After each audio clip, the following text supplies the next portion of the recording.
मैं शफकत साहब आपसे गुफ्तगू का आगाज़ इसलिए कर लेती हूँ क्योंकि हमें वो कह रहे हैं तारीख पे तारीख आती चली जाती है पाकिस्तान तहरीक इंसाफ की तरफ से। अब फिर एक तारीख आ गई है कि 5 अगस्त को आप लोग जो है वो एहतजाजी तहरीक का आगाज़ कर रहे हैं। एक तो ये कि सर ये हतमी है, दूसरा ये कि क्या इसको लेकर आप लोगों ने किसी किस्म का कोई काम करना शुरू कर दिया, क्योंकि अब एक बात ये की जा रही है कि आप लोग ऑर्गेनाइज नहीं होते, हर बंदा अपनी अपनी बात करता है और सफ़र आखिर में आपकी तहरीक करती है जिसकी आप कॉल देते हैं। बिस्मिल्लाहिर्रहमानिर्रहीम, बहुत शुक्रिया आपने बुलाया। पाकिस्तान तहरीक इंसाफ ने जब भी कहा है कि हम तहरीक शुरू करने लगे हैं कुछ सॉलिड रीज़न की वजह से तो वो हमने उसको डिले किया है, अदरवाइज़ वो हमेशा तहरीक शुरू हुई है। ये अलहदा बात है, फिर हमें गोलियां मार के वहाँ से भगा देते हैं, लेकिन हम आए ज़रूर हैं और तहरीक ज़रूर शुरू की है। 5 अगस्त जो है वो बिल्कुल हतमी है और 5 अगस्त तहरीक शुरू होने का दिन नहीं है। इंशाल्लाह 5 अगस्त को पीक पे जाएगी। हम एक वीक में हमारा स्केड्यूल आ जाएगा कि किस तरह हमने तहरीक को आगे लेके चलना है और 5 अगस्त तक तहरीक इंशाल्लाह अपने बूम पे होगी। अच्छा, अब एक राय इस वक्त ये भी पाई जाती है कि आप लोगों की कुछ लीडरशिप ने मुफाहिमत की कोशिश की है।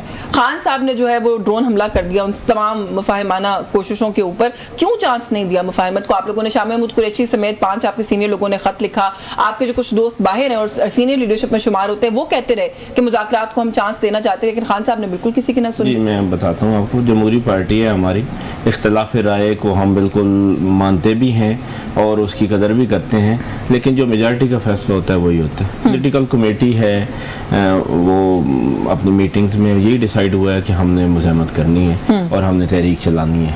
तो वो जिनका ख्याल था कि हम करें मुज़ाकरात, तो उनकी शायद दूसरा जो वेटेज ज़्यादा दिया गया है दूसरी बात को, और खान साहब का भी यही ख्याल था, इसलिए यही फैसला हुआ कि तहरीक चलेगी और इंशाल्लाह ज़रूर चलेगी। बाकी गवर्नर ने भी कोशिश की है खान साहब को कायल करने की कि मुफाहिमत को चांस दें, लेकिन खान साहब ने नहीं सुना। मेरे ख्याल में वो तो मुफाहिमत पसंद बंदे हैं। चलिए, बिफोर आई गो टू खेलदार साहब, टू व्हाट एंड आप लोग जो है मुज़ाहिमत कर रहे हैं? खान साहब की रिहाई आप लोगों का टारगेट है? आप लोगों का क्या मकसद है? नहीं, खान साहब की रिहाई हमारा कभी भी गोल नहीं रहा। इस मुल्क में आइन और कानून की बहाली है, वो हमारा आइन है, हमारा गोल है सर, और उसके लिए हम इंशाल्लाह जदोजहद करते रहेंगे। और ये जो तहरीकें हैं ये कोई दिनों में कामयाब भी नहीं हो जाती, ये 70 साल का गंद है, ये आहिस्ता आहिस्ता साफ़ होना है और हम इसके लिए बिल्कुल तैयार हैं और हम बड़ी मार खा रहे हैं 2-3 सालों से और आगे भी तैयार हैं मार खाने के लिए, लेकिन हमने इस रूल ऑफ लॉ के लिए, इस मुल्क में आइन और कानून की बहाली के लिए अपनी जंग भी जारी रखनी है, हमने लड़ते भी रहना है और हमें पूरा यकीन है कि इंशाल्लाह ताला हमने कामयाब भी होंगे। बिल्कुल ठीक है। खेलदास कोहिस्तानी साहब कैसे देख रहे हैं सूरत हाल को? सर वो कह रहे हैं जी 70 साल का गंद है, एक दिन में साफ नहीं होगा। वो ये भी कह रहे हैं कि 5 को कोई इस तरह की तारीख ना समझा जाए कि हमने उस दिन कुछ आगाज करना है, हम पीक करेंगे, हमारी जो तहरीक है पीक करेगी 5 अगस्त के रोज जाके। आपको पता है 5 अगस्त की वैसे भी सिग्निफिकेंस है, खान साहब अरेस्ट हुए थे, तो किस तरह से देख रही है गवर्नमेंट इस सिचुएशन? देखें, ये जो बात मेरे भाई कर रहे हैं कि 70 साल का गंद है, ये खान साहब जो है जब जमात बनाई थी 22 साल वो कह रहे थे कि मैं एक तब्दीली लाऊंगा, उसी नारे से वो आए थे और 4.25 साल इनको मौका मिला। और मैं समझता हूँ वाहिद वज़ीर आज़म है जिसने 4.25 साल जो है 3 साल इनको मौका मिला, मगर इन्होंने एक ईंट पाकिस्तान की तरक्की की नहीं रखी। एक ऐसा कोई पॉलिसी, ऐसा कोई प्रोग्राम, कोई करप्शन का खात्मा, कोई हमें बता दें कि ये काम हमने पाकिस्तान के लिए किया, पाकिस्तान का कोई वकार बहाल किया, करप्शन का खात्मा किया, जो जिस पे नारे पे आप कह रहे हैं, जो आप आज भी उसी पे खड़े हैं मेरे भाई, तो ये इनकी एजेंडा नहीं है। ये हम समझते हैं कि जब हमने नो कॉन्फिडेंस मूव किया था, हमने अपनी सियासत को दाव पे लगाया था। वज़ीर आज़म शहबाज शरीफ साहब ने कहा था कि रियासत मेरी तरजीह है, सियासत नहीं है। उसके बाद तो से आप इक़्तिदार में और हमने पाकिस्तान को बचाया, पाकिस्तान की मईशत को बचाया, दिवालिया होने से बचाया। आज पाकिस्तान तरक्की की तरफ गामज़न है। अब खान साहब का मसला ये है, इनका तो पार्टी का ये मेरे भाई कह रहे हैं कि हमारा गोल नहीं है कि खान साहब की रिहाई के लिए हम कुछ कर रहे हैं।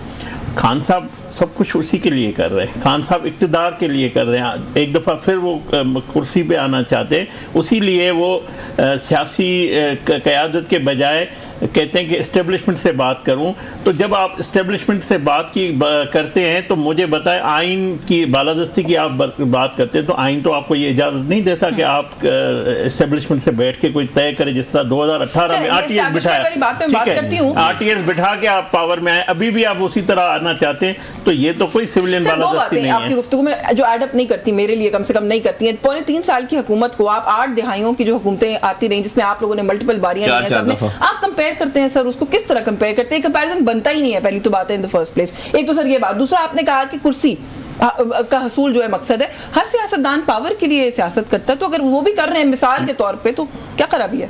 देखें, बुराई बना के हम हमारे पार्टी के सरबराह नवाज शरीफ साहब 3 दफ़ा के वज़ीर आज़म रहे हैं पाकिस्तान में, उन्होंने 8.25 साल का 3 दफ़ा वो मनसब पे रहे, उसके मैं हज़ारों काम आपको गिनवा सकता हूँ, उसने पाकिस्तान के लिए जो कुछ किया है। हमारे वज़ीर आज़म शहबाज शरीफ साहब दूसरी मरतबा बने हैं, उसका टेन्योर में मैं बता सकता हूँ उसकी क्या अचीवमेंट है, हमने किया है, और हमने जो अगर पाकिस्तान में तरक्की का पया चला है तो वो हमारे लीडरशिप के दौर में चला है। हाँ, खान शाहिद खान अब्बासी भी अगर 1.5 साल था, उसमें भी काम हुआ है। तो हम तो मुस्लिम लीग नून की पहचान ही ये है कि तरक्की और खुशहाली और ये रोजगार लाएगी, ये अवाम, तो वो भी आपको 20 गिनवा देंगे, कोई भी नहीं है, मुझे 20 गिनवा दें, मुझे 20 आप गिनवा दें, मैं चैलेंज करता हूँ, मुझे 20 मंसूबों के नाम खान के 20 मुझे गिनवा दे, एक भी नहीं है। मसला पता है क्या है कि पाकिस्तान आज तरक्की नहीं कर रहा, पाकिस्तान आज ग्रो नहीं कर रहा, पाकिस्तान के मल्टीपल इश्यूज हैं, आप इकोनॉमी की बात करें, आप फॉरेन पॉलिसी की बात करें, आप सिक्योरिटी मैटर्स की बात करें, पाकिस्तान के अंदर स्ट्रक्चरल बेहतरी कभी किसी पार्टी ने नहीं लेकर आई है। मंसूबे आप सबके पास नहीं, मैं आपको पाकिस्तान सिफारती लिहाज से इस वक्त जो पाकिस्तान का वकार है, इस वक्त जो पाकिस्तान दुनिया में खड़ा है, सर उठा के हम खड़े हैं, कौम सर उठा के खड़ी है, वो समझता हूँ ये दौर है। इसके अलावा दिफाई लिहाज पे हमने जो कामयाबी की, हाँ सिक्योरिटी का चैलेंज है, हमारे यहाँ दहशतगर्दी है, हमारे यहाँ दहशतगर्दी का जो अजाब है उसके खिलाफ हमारी कुर्बानियाँ, हमने जंग लड़ी है, तो पाकिस्तान का दुनिया तस्लीम कर रही है। आज पाकिस्तान को हर कोई रिकग्नाइज कर रहा है। हमारे पहली दफ़ा सुपर पावर ने हमारे फील्ड मार्शल को इनवाइट किया है, उसकी वजह यह है, उसकी कामयाबी ये सिर्फ फील्ड मार्शल की है, उस इदारे की नहीं, पूरे 25 करोड़ आवाम की है। ये इज्जत उसको मिली है तो ये पूरे 25 करोड़ आवाम को मिली है, और ये मिली है इसमें हमारे जवानों की कुर्बानियाँ, हमारी जदोजहद, और हमने खित्ते में अमन बहाल किया, हमने जंग में कामयाबी हासिल की, तो इतने मैं समझता हूँ कामयाबी। और जो मईशत जो पौने ये 70 साल का, ये पौने 3 साल का इनका गंद है जो हमने उठा के पाकिस्तान को बचाया। 80 साल में पौने 3 साल को भारी किस नहीं साबित कर सकते ना, ये मैथमेटिक्स पूरी नहीं होती है। नहीं, मैं आपको बता रहा हूँ, किसी भी दौर में पाकिस्तान डिफॉल्ट होने पे नहीं जा रहा था, ये वाहिद इनका पौने 4 साल का दौर है। मार्शल साहब का भी हवाला दिया, उस वक्त कुछ लोगों ने एतराज किया कि हम एक जमहूरी मुल्क के प्राइम मिनिस्टर को जाना चाहिए था, लेकिन मेरा ख्याल है ख्वाजा आसिफ ने उसका जवाब दे दिया कि ये एक हाइब्रिड सिस्टम है। नहीं, बिल्कुल नहीं। मेरी बात सुने कि मुल्क में एक नाम की जमहूरियत चल रही थी, लोग कम से कम हम कहते थे जी जमहूरियत। जब आपकी हुकूमत थी सर, तब भी जब हमारी हुकूमत थी, जब इनकी भी थी, तो नाम की जमहूरियत चल रही थी। ठीक है, इन्होंने नाम ही ख़त्म कर दिया हाइब्रिड निज़ाम बता के, और अब इस हाइब्रिड को हाइब्रिड प्लस करने ये जा रहे हैं 27th अमेंडमेंट में, अल्लाह ना करे। मुझे ये बताएं कि क्या ज़रूरत थी ख्वाजा आसिफ साहब को कहने की कि ये हाइब्रिड निज़ाम है? वो कहते हैं दुनिया भर में है, एस्टैब्लिशमेंट का रोल दुनिया भर के इम्पोर्टेंट ममालिक में भी है। ये इंडिया साथ है, हाँ। हमारे साथ इंडिया है, जितना वहाँ पे रोल है वो बता दें। ये हमारे साथ ईरान है, वहाँ पे जितना रोल है उनका वो बता दें। ये हमारे साथ चीन है, वहाँ पे जितना रोल है वो बता दें। आगे चलते जाएं आप अमेरिका तक, जितना इस्टेब्लिशमेंट का रोल है वो ठीक है, होता है, लेकिन ये तो नहीं कि आप उस निज़ाम को ही कहें कि हाइब्रिड है और हम जमहूरियत नहीं है हमारे मुल्क में। इन्होंने मान लिया, तस्लीम कर लिया कि जमहूरियत नहीं है, ये हाइब्रिड निज़ाम है। एक सवाल करूं वैसे सर, आप भी तो हाइब्रिड ही समझते हैं ना, आप भी तो इस मुल्क को जमहूरियत समझते हैं ना, जमहूरी बनाने के लिए कोई इकदाम कर रहे हैं। हाँ, आपके लीडर भी कहते हैं बात हम उन्हीं से करेंगे, इसलिए कि ये बहुत बेइख्तियार हैं। खुदा की कसम इनके इख्तियार में पता हिलाना भी नहीं है। अगर इनके इख्तियार में होता तो वज़ीर आज़म साहब अमेरिका में जाके ट्रंप से मिलते, कोई और ना मिलता। इनके इख्तियार में कुछ नहीं है। अगर हमें पता होता, अगर हमें पता होता ये कुछ कर सकते हैं, हम जरूर इनसे बात करते, ये कुछ नहीं कर सकते। इसलिए हम कहते हैं जिन्होंने कुछ करना है हम उनसे बात करते हैं। और उनसे बात क्या करनी है हमने कि मुल्क में आइन और कानून बहाल किया जाए। तो वो तो कहते हैं ना बहाल है। देखिए तर्जुमान जो उनके हैं वो एक दफा नहीं सर, वो 200 दफा अब तो कह चुके हैं कि हम किसी किस्म के सियासी किसी मामले में पढ़ना नहीं चाहते, ना मुज़ाकरात करना चाहते हैं, ना किसी सियासी जमात से। फिर हमने इसीलिए उनके उस बयान को मान लिया उस बयान को मान लिया और हमने कहा कि भाई ठीक है, अगर मुज़ाकरात से बात नहीं करनी तो हम फिर मुज़ाहमत से इस मुल्क में आइन और कानून की बहाली के लिए निकलेंगे। आइन और कानून की बहाली से आप लोगों का फिर क्या मतलब? आइन और कानून से बहाली का मतलब ये है कि जजेस आज़ाद होंगे, जजेस मेरिट पे फैसले करेंगे, जजेस को ज़रूरत नहीं पड़ेगी सुप्रीम कोर्ट को ख़त लिखने की, हाई कोर्ट के जजेस को, कि हम बहुत बेबस हैं और हमारे साथ ये हो रहा है। ये सारा कुछ उनको जरूरत और इस सारी बहाली के लिए जो है वो कासिम खान और सुलेमान खान जो है आपने उनका इंतखाब किया। कासिम खान और सुलेमान खान अपनी मर्जी से आ रहे हैं, खान साहब ने उनको बुलाया नहीं, पहली बात। उनके वो बेटे हैं यहाँ पे, यही चल रही है कि खान साहब ने कहा है कि मैं बताता हूँ, मेरी बात सुने। अलीमा खान साहबा ने बाहर आके बताया है कि खान साहब को उन्होंने ऑप्शन नहीं दी, उन्होंने कहा है कि ये हमारा फैसला है, हम आ रहे हैं। अब कोई भी तहरीक के लिए आ सकता है। बेनज़ीर भुट्टो ने तहरीक चलाई है, जब वो ब्रिटिश नेशनल नहीं थी ना सर, अभी ये भी गवर्नमेंट की तरफ से बातें आ रही हैं। मेरी बात तो सुने।